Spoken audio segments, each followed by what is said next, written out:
If you like this video, please click the subscribe button and turn on the notification bell so that you will be notified on the next videos which I will post in this channel. There is a restaurant in Japan which is fully automated. It does not need a waiter to serve the food. The restaurant is called Genki Sushi. To go there, first we start by going to Shibuya 109, which is a department store in Shibuya, Tokyo. Take note that there are actually two 109 department stores in Shibuya. The other one is located at Shibuya Crossing, which is 109 men's. And so first we go to Shibuya Crossing, which I have shown in my previous video and which you can watch by clicking somewhere over here, and I also linked in the description below. You can also go there after visiting the Meiji Shrine and ride the Yamanote line at the Harajuku station from the Takeshita entrance or the Omotesando entrance, which is near the Meiji Shrine. You can watch our visit to the Meiji Shrine by clicking somewhere over here or click on the link in the description below. The Omotesando entrance of the Harajuku station is near one of the entrances of the Meiji Shrine. From here we walk straight ahead and we turn left at the traffic light intersection. Then we will see the Omotesando entrance of the Harajuku station on our left. We enter the Omotesando entrance of the Harajuku station. After entering, we will see the ticket gates. We can enter the ticket gates of the Harajuku station using Suica card or Pasmo card. If we are using JR Pass, we pass the ticket gates for free by showing our JR Pass to the man or woman on the counter at the side of the ticket gates. After entering the ticket gates, we can now proceed to the train platform of the Yamanote line at the Harajuku station.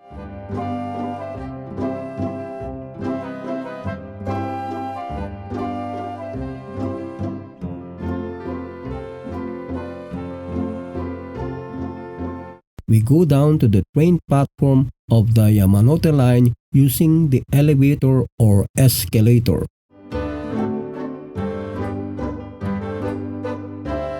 Then we ride the Yamanote line train at platform number 1, which goes to Shibuya Station. And so we start by walking from the Shibuya Station. Walking on the right side of the road, we walk straight ahead until we reach the Shibuya Crossing.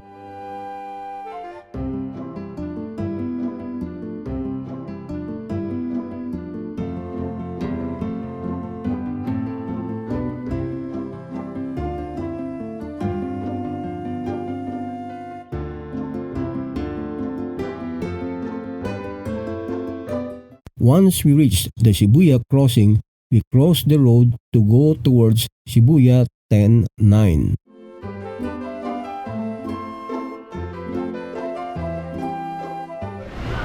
Here again, Shibuya. We go to eat sashimi. Hi. Now that we are at the Shibuya 109, just follow us as we go to Genki Sushi restaurant.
しゃいませ。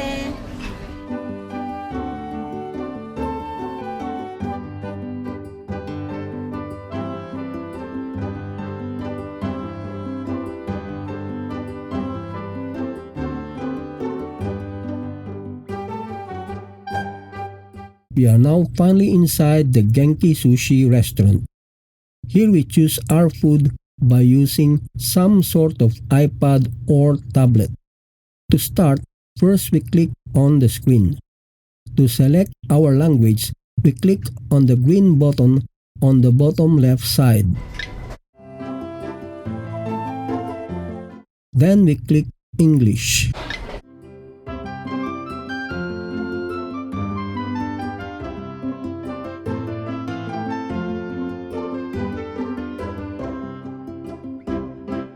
You can now select the different dish like maki, sushi, side menu, dessert, alcohol or soft drinks, or you can click on recommended. You can now select the dish you want or press minus to cancel it.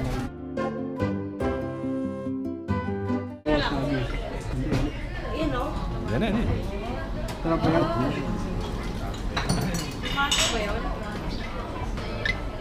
Ano ito? Yan. I will press the yellow. Okay, never mind. Whatever. Please order. Will arrive shortly.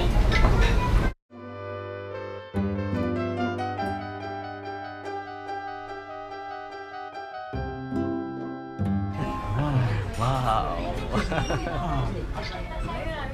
Please press the blinking button.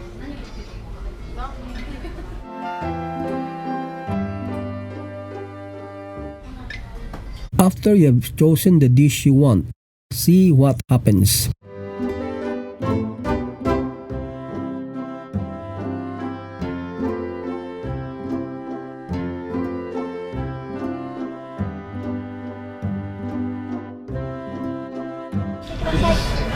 Please press the blinking